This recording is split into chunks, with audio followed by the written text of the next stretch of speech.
Believe it or not, there's an animated series with some real emotional pathos that doesn't utter one iota of dialogue during its entire 10-episode run, yet maintains an engaging narrative for the complete season. I'm talking about Genndy Tartakovsky's masterpiece, Primal.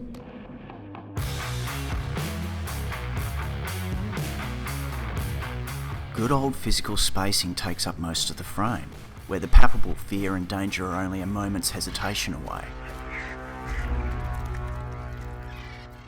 Through the optics of a man and a dinosaur who are united by a mutual tragedy,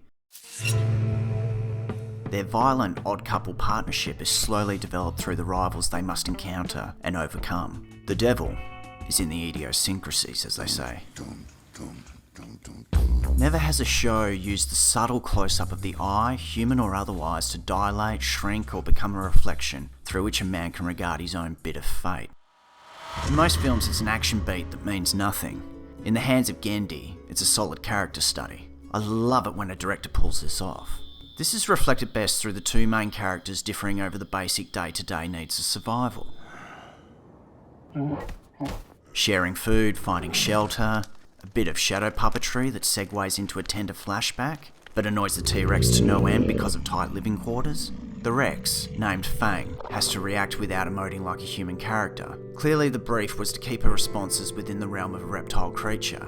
That's a very strict code to follow, particularly if you can't smile, frown, or get worried beyond minimal body language. You're limited to suggesting it with body movement. Quick shakes of the head for disapproval, downward nods followed by subtle purrs for agreement. As I hinted at before, this is wordless character bonding. Genius.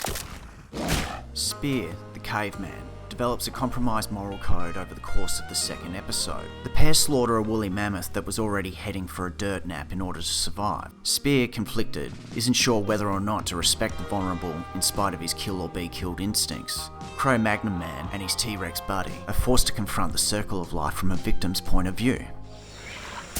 Another classic in my opinion is the angelic opening of Rage of the Ape Men. Two dudes cooling off, bit of casual sunbaking, a little swimming, and then bam, everything goes lights out. Now, usually in these circumstances, some plot coupon.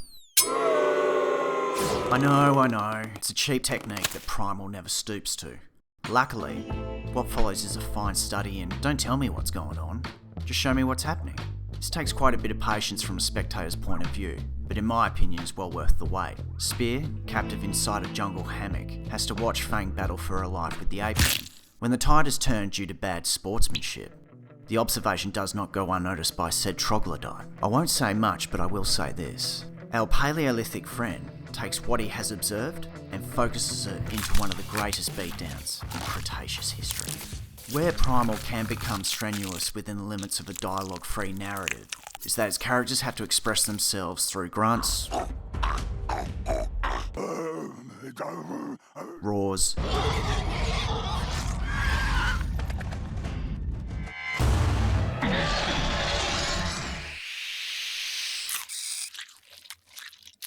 and screams.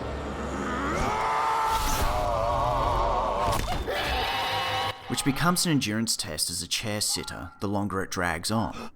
However, when the blood-curdling tension is ramped up and the foley of nature's orchestra slowly creeping into frame,